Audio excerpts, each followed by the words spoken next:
All right, we now continue our season preview inside the division with Armando Velez from Locked On Panthers. I'm Ross Levitan alongside Brandon Pill. You can catch us over on the Locked On Senators podcast. And the Florida Panthers, an amazing regular season, 122 points, the President's Trophy champions, but didn't win a game in the second round. Armando, I want to start there. What was it like? The highs of finishing the season, I believe clinching the President's Trophy in a win against Ottawa, and then the first round leading to a divisional rival.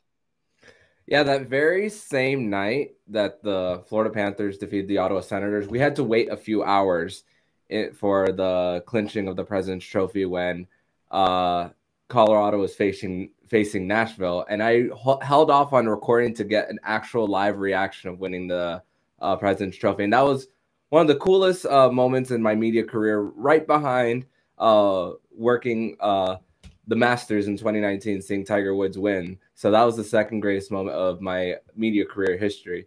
But it was great, and it was great having home ice advantage. We all know what the President's Trophy, as far as the curse, or if people believe in it, we all know the history.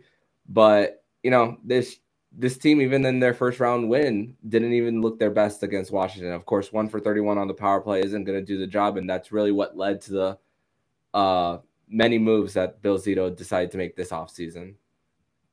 Now, heading into that series against Tampa, like for us away from Panthers and Lightning fan, it kind of seems like a little brother, big brother dynamic, with you guys being the little brother in Tampa with all their success and everything that's happened there, being like the big brother. Is that how it felt for you guys going into that series? And what was the confidence for the Panthers fan base heading into the series up against Tampa?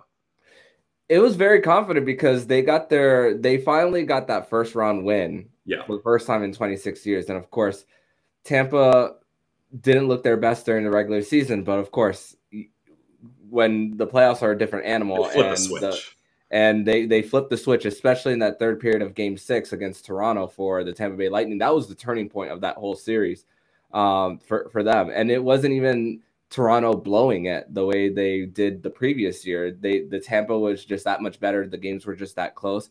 And Florida, of course, having to grind it out against a team that on paper they were way more talented than in Washington, but not looking their best. The confidence at the time, it was, even though they didn't look their best, it was a whole new series going into that new one. And the Panthers got the Lightning. They split the season series as far as wins, but it's a different story when it comes to the postseason. And of course, even though it was a sweep, 2 of those 4 games were fairly close. That the Florida Panthers just it was a 1-goal game heading into the final 5 minutes of the third period in both games 2 and 4. So when it comes to the fan base's reaction to that playoff loss, the power play had to have come up. You mentioned the stats even in the first round when they were successful. What kind of changes did the fan base want going into summer? Well, the fan base, a lot of them wanted they were not very happy with Mackenzie Weegar, especially after Game 2. That was a big one for Weegs, and he took a lot of heat during the whole entire playoffs. Sergey Bobrovsky was the least of the problems for the Panthers in the first 2 rounds of the postseason. But of course, there was also questioning the leadership, questioning the core 3, because the 3 best players for the Panthers during the 10 games that they played in the playoffs, none of them were the core 3 of Barkov, Huberdeau, and Ekblad.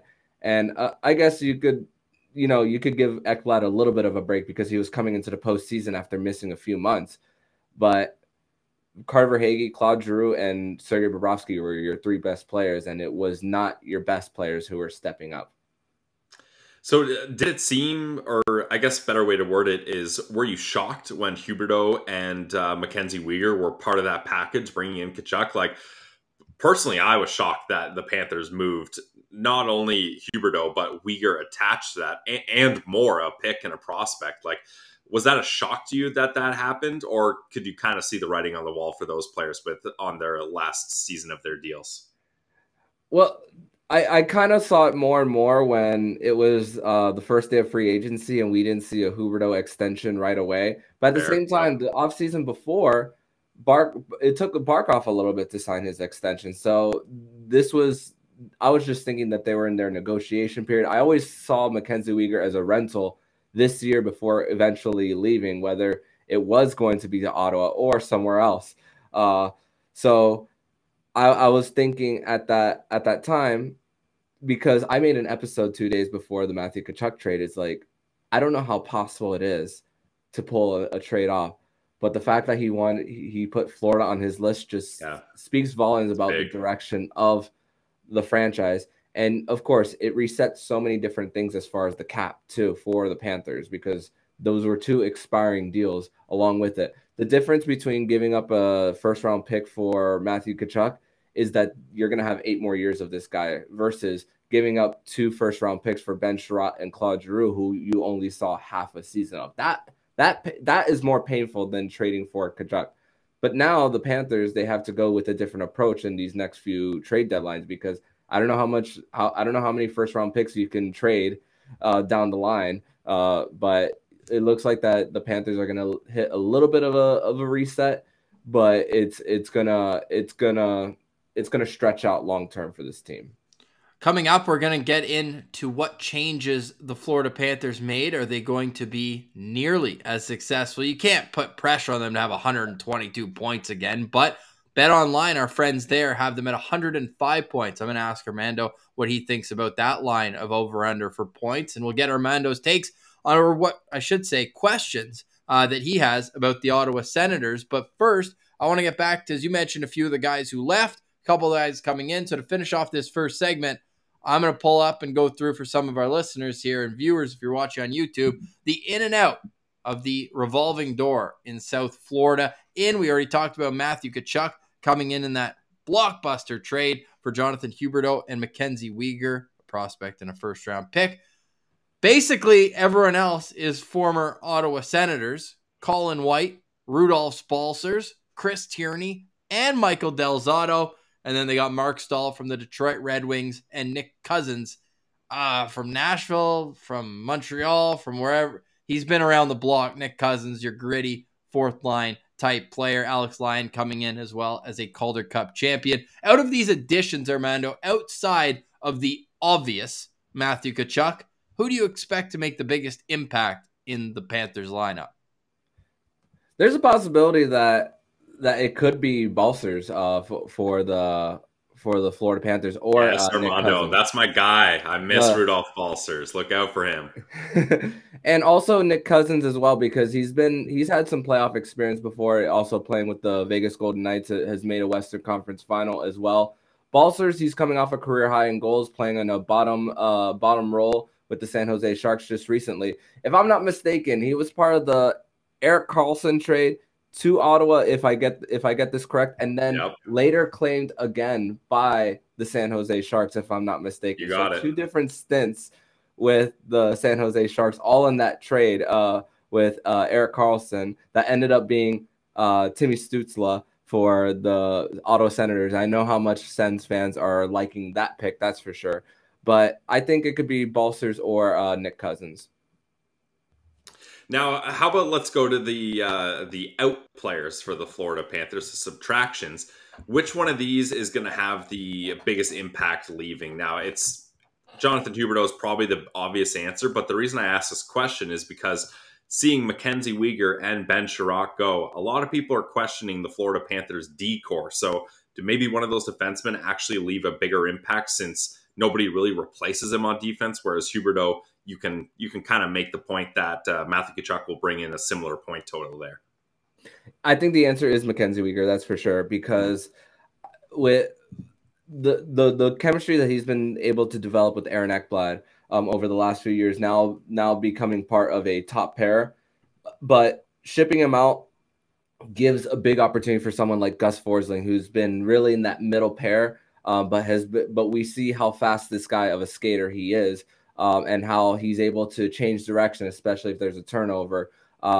and Gus Forsling has been great at recovering, but it's going to be a little bit of growing pain for the bottom part of that defense. I mean, Mark Stahl is up there in age as well. Radko Gudas is on an expiring deal coming next year. Brandon Montour, he resigned after a trade from Buffalo, but he's a middle pairing guy. And then there's going to be an interchanging. There's going to be a revolving door of that seventh defenseman for the Panthers. You're going to see Lucas Carlson probably in the mix, Matt Kierstead in the mix as well. So there's going to be a few times where there's going to be that different defenseman on the third pair every single night, most likely to start the season. It's going to be really interesting. I don't know if Mark Stahl was really NHL caliber last year in Detroit, and now to put him in as an everyday guy on a team that has playoff and championship aspirations. I think that decor is going to be something to watch in Florida. Now, how about Sergey Bobrovsky? That was seen as a brutal contract a couple of years ago, but you said that last year he played, I mean, maybe not up to a $10 million standard, but certainly he was a solid contributor to their success last season. How do you see it going in the crease between him and Spencer Knight, who I'm sure as he gets more mature and more experience, he's going to be banging on the door trying to get more ice time himself? Yeah, and the thing is, he's on his last year of his ZLC too. That's the thing. So it's going to be Bob's in year 4 now, more than halfway through that deal, almost there with that heavy cap hit for the Panthers. And it's funny because NHL.com just released their top 10 goalies, and Bobrovsky's not in the top 10, which I'm not disappointed by the list. I know it's not, he's not in that echelon anymore. And actually, it's a kind of a plug to listen to possibly Wednesday's episode of Locked On Panthers, as I will talk more about Sergey Bobrovsky not being in the top 10. But the best thing, Bob, what happened to Bob was probably off the ice of not being on social media and also having a kid for the first time. And that changed how he played on the ice. That really seemed to have been the difference. And I remember I went to the game against the Seattle Kraken in Sunrise, Florida in November, and just walking to the media room, he didn't start that night. It was a Spencer Knight versus Chris Drieger start.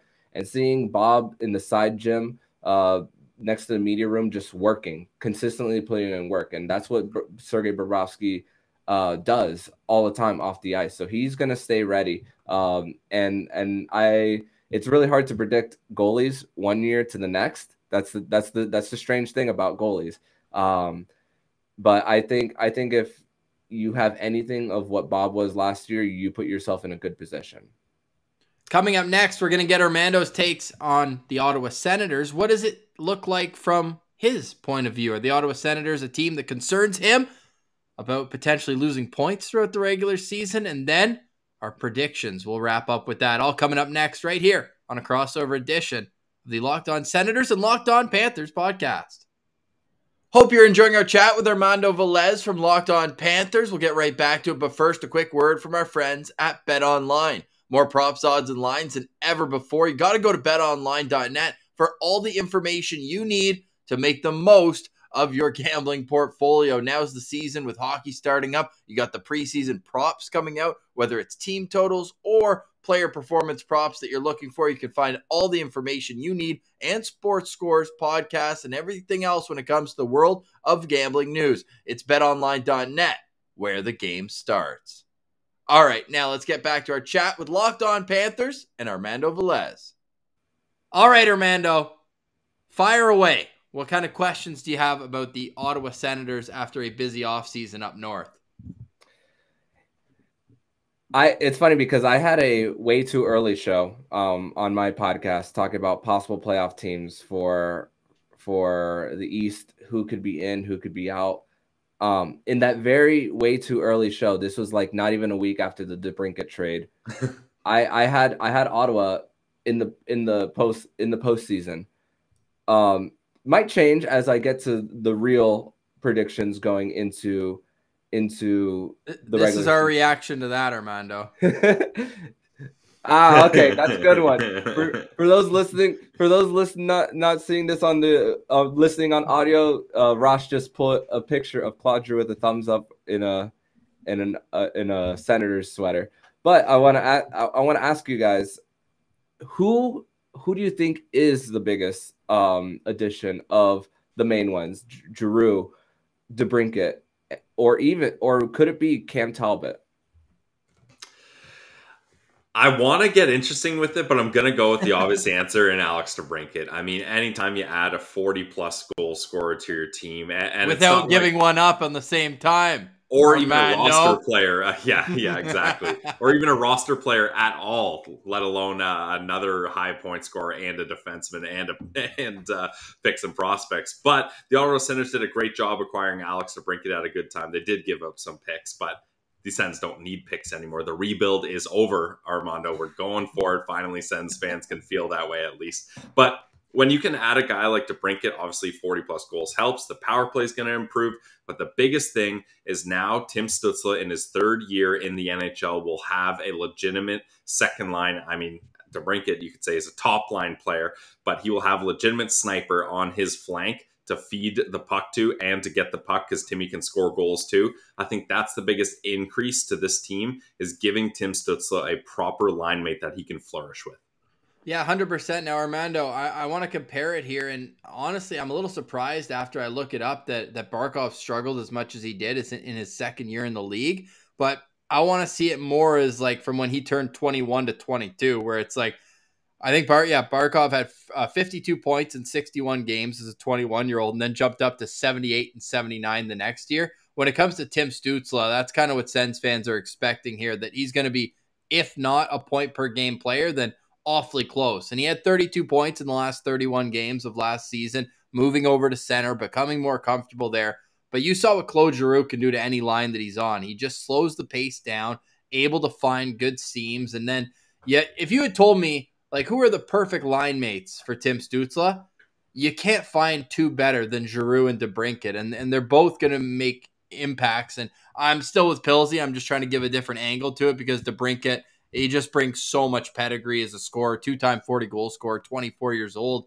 But the fact that both of them are going to help this third overall pick develop into the player we know he can be and that he's shown flashes of, I honestly think the biggest impact is Tim Stützle versus the other two additions.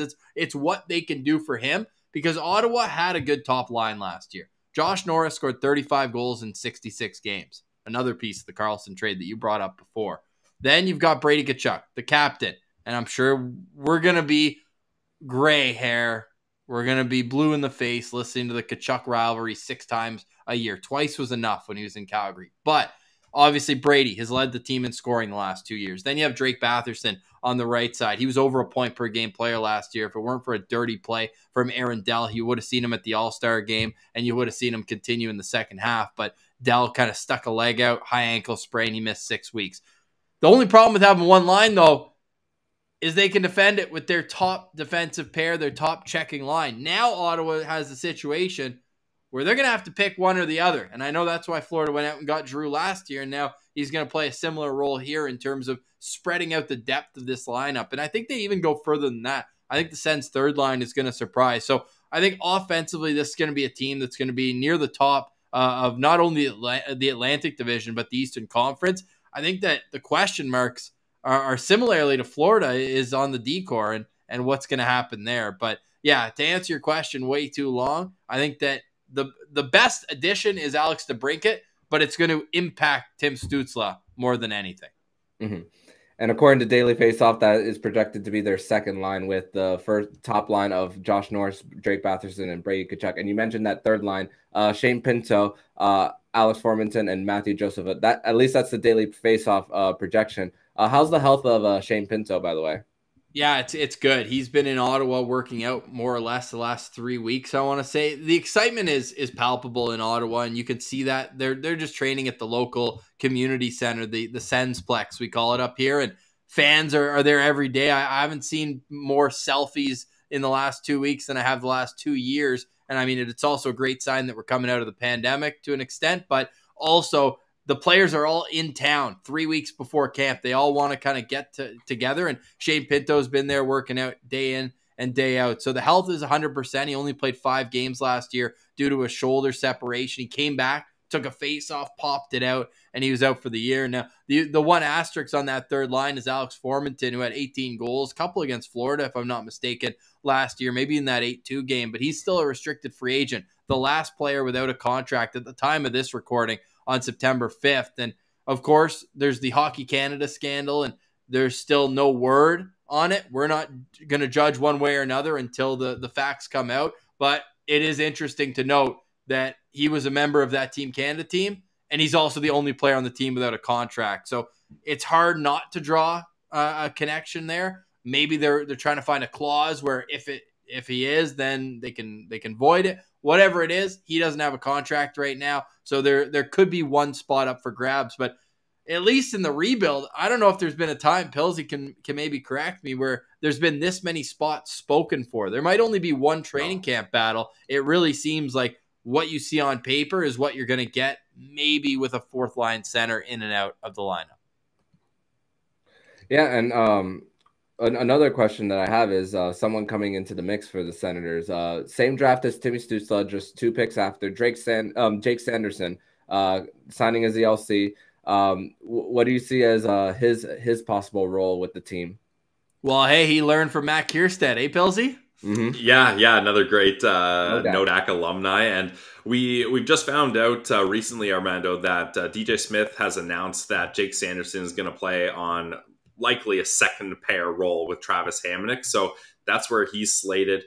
He has top 4D potential written all over him. This is a guy that his bread and butter is transitioning the puck up the ice. He's a smooth skater. And similar to Thomas Chabot, he is very comfortable playing a lot of minutes a night and big minutes. He likes being the guy in big moments. And coaching staffs, general managers of teams, whether it's college or international levels, they seem to trust him and be comfortable putting him in big spots.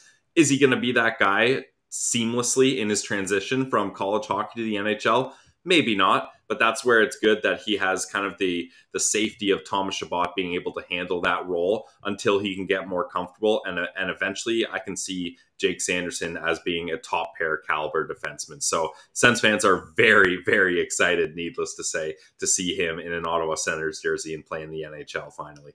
Yeah, and the thing about Jake Sanderson, he suffered a pretty brutal injury. He got his wrist pretty much slit by a skate playing college hockey. Classic Jake Sanderson in that he was diving across the crease to the far post trying to save a goal, up 2, I think, with about 5 or 6 minutes left. So this is a guy who only played 23 college games this past season and had 26 points as a defenseman. And when he was drafted, offense was told, don't expect too much out of it. He is just like an awesome skating defenseman who really has great gap control and thinks the game well, but don't expect points, maybe 20, 25 points, and he'll play on the penalty kill. No, now this guy's shown that there's a level of dynamicism to his game offensively. Maybe he could run a second power play in it. He's got a great shot as well. So he's the X factor on the back end, because last year, what we needed was addition by subtraction.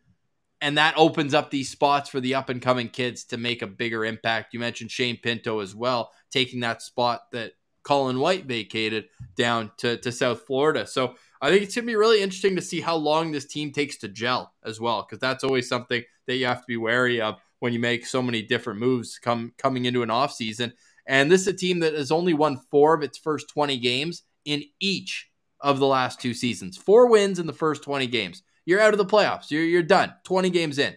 They cannot afford to have a slow start this season. I know Ottawa and Florida meet, I believe, in the 3rd week of the season, right at the end of October, because they're playing in Tampa on November 1st. So it's got to be there on the 30th or 29th. There you go. And that's in Sunrise. So obviously Ottawa had a little bit of success down there last year. I think Florida shut out Ottawa in Ottawa, if I'm not mistaken. Hey, don't forget about that 8-2 game, Ross. Well, that was one in the one in Sunrise. Yeah.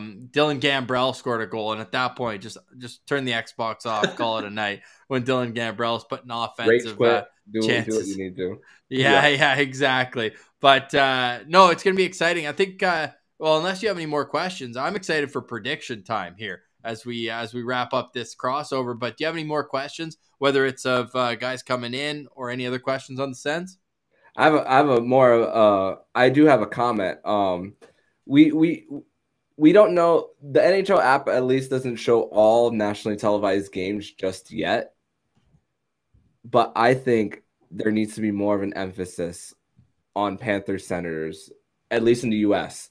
I know you're gonna get games where you are in Canada, but as far as the U.S. about Turner and ESPN, there needs to be Panthers Senators on the national stage when Hey, it's going to be good offensive action, 100%. Oh, absolutely. Because the Tkachuk factor, two division rivals, an up and coming team in the Ottawa Senators. I do think they're possibly on their way, and a team that has been probably on their they are on their best postseason streak in their franchise history in the Panthers. Hard to believe, but these two teams need to be on the national stage more. And the three matchups: the 29th in Sunrise, the March 27th at Ottawa, April 6th at Florida. So two in Florida, one in Ottawa. Those need to make at least one of those national television slot. But one more thing. BetOnline over-unders. You tweeted all of our division. Yes. You guys tweeted all of our divisions. I had a whole show talking about over-unders for the division. Ottawa at 86.5. I had them at the over in the low 90s. What about you guys? Where do you see over-unders for the Sens this season? Nice little tease coming up right after the break. We'll get into over-unders, and I'm going to ask Armando, who is one X factor for the Florida Panthers to have even more success than they did last season? Stay tuned. This is a crossover edition of the Locked On Senators and Locked On Panthers podcast. All right, you're listening to Locked On Senators, Locked On Panthers. I'm Ross Levitan, also alongside Brandon Pillar, as always, and Armando Velez joins us. You can follow him on Twitter at MandoMan12. Locked On Panthers is LO_Panthers, right? LO_FLA Panthers. Ooh, there you go. A little South Florida love in the mix as well. And of course, it was a real successful team in the regular season, the most successful team in the regular season last year. Some new faces and a high point total, 105.5 for the Florida Panthers. But you asked us first. So Pilsy, are the Sens going over or under 86.5 points? I'm going to say over. I have the Sens somewhere in the 90s, maybe low 90s. I think that's where we can aim here, because if everything went perfect and no injuries happened and we lived in an ideal world, at least for Sens fans, where the Senators didn't have to deal with massive injuries to Drake Batherson, Josh Norris, Thomas Chabot. There were so many injuries that kind of derailed this team's season last year. They didn't even have a chance. As Ross mentioned, the slow starts derailed their season early, and then they couldn't gain any momentum. So if they can maintain their health, and now that they have two stable goalies in Anton Forsberg and Cam Talbot, I believe they can have a massive bounce-back season, not to mention the additions up front in Giroux and DeBrincat. Yeah, I think if it was at 89.5, I would be right on the button. I think that they're going to be somewhere between 87 and 92 would be my 5-point range for the Sens. So as an easy answer to 86.5, I'll take the over as well. Now, Armando, you might be getting some fighting words from me right now, but I'm on record as saying on our show that the lock of the century is Panthers under 105.5. And that's not even saying that they're not going to be top three. I do think that in all likelihood, they're top three in the division. But 105.5 points is extremely high. I look at Detroit being better. I look at Buffalo being better. I look at Ottawa being better. There's only the Habs as easy points in the division. What are your thoughts first? And then I'll get Pilsies, because, I mean, I'm hammering the under for Florida. I agree with you. I actually agree with you with the under. I mean, you put up the graphic earlier on the show of how many missing pieces the Florida Panthers have. And we haven't even mentioned in this episode that there's going to be $6.4 million in dead cap for the Panthers this Yandel, season. right? Keith Yandel and Scott Darling. Scott Darling's will be officially off the books. And Yandel's, the majority of it will be off after this year. So $15 million of cap space for the Panthers. So kind of the reason why they went in the direction that they did.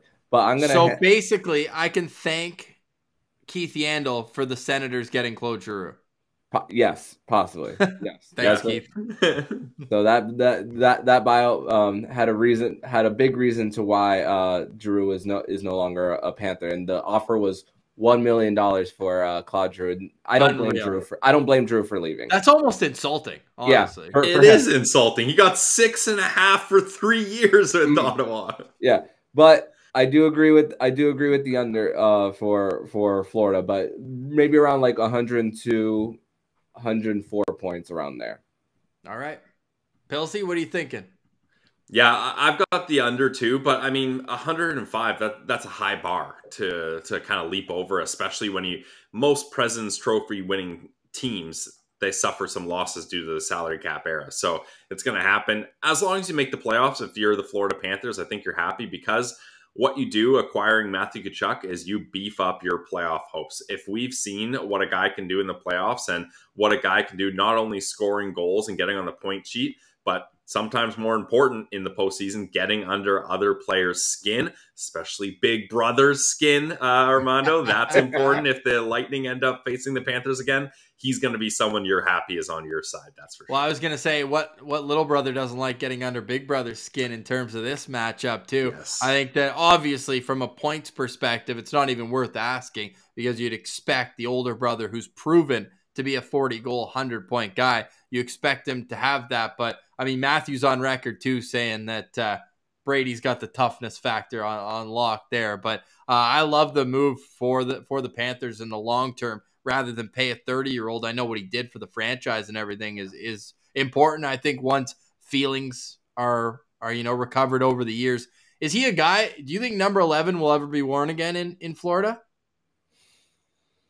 Wow. There's a possibility that it could be a no. That most points and most games played in franchise history, when most of this franchise existence has been like losing. I'd say there's right now, for entertainment purposes only, I say 75% chance that number 11 will never be worn again.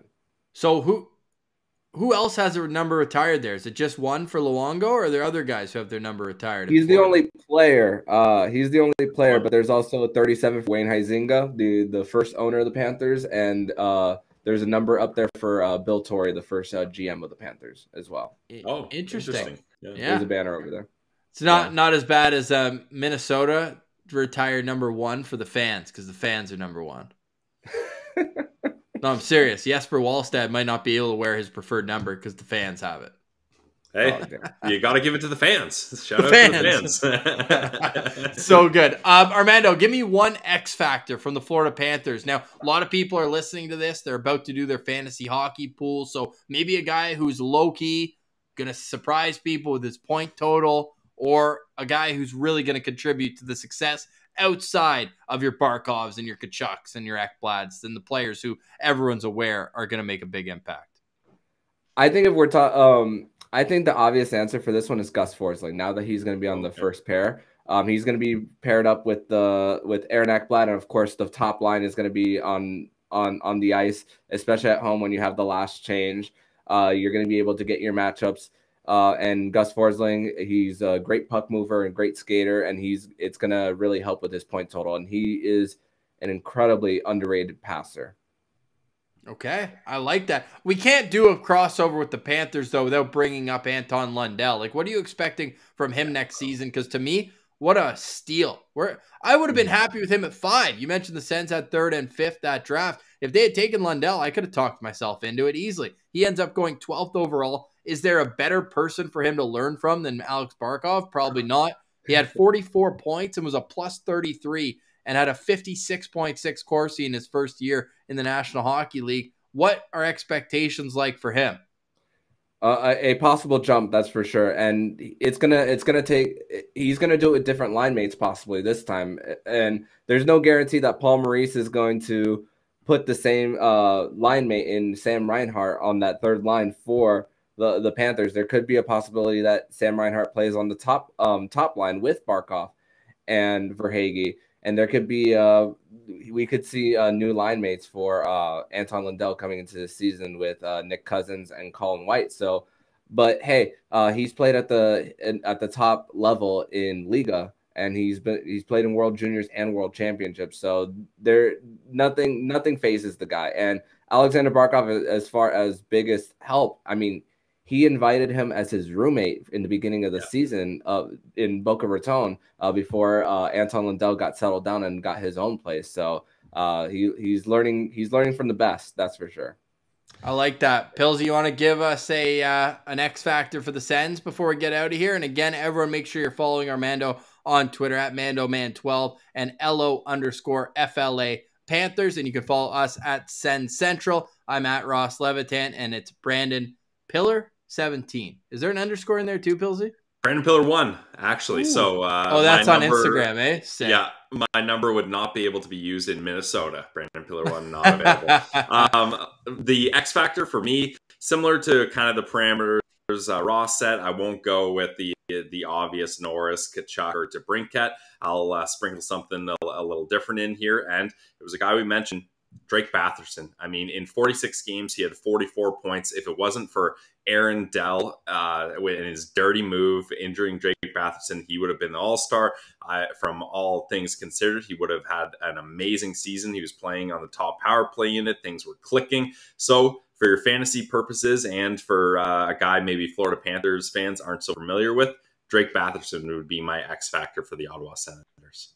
All right, you heard it here first. Drake Batherson and Gustav Forsling for some X factors going in to this upcoming season. Armando, October 29th, we'll chat again, all right? We'll get you on and leading into Panthers Senators in what should be a national televised game in the United States. The Sens need a few more of those, no doubt, after, I believe, being shut out last season with the big goose egg, while Toronto and Montreal got a few of their own. But yes, that's Locked On Panthers. You can go follow them on Twitter and subscribe on YouTube as well, and do the same for Locked On Senators. For Armando Velez and Brandon Pillar, I'm Ross Levitan. This has been the crossover edition between the Locked On Senators and Locked On Florida Panthers podcast. It's part of the Locked On Podcast Network, your team every day.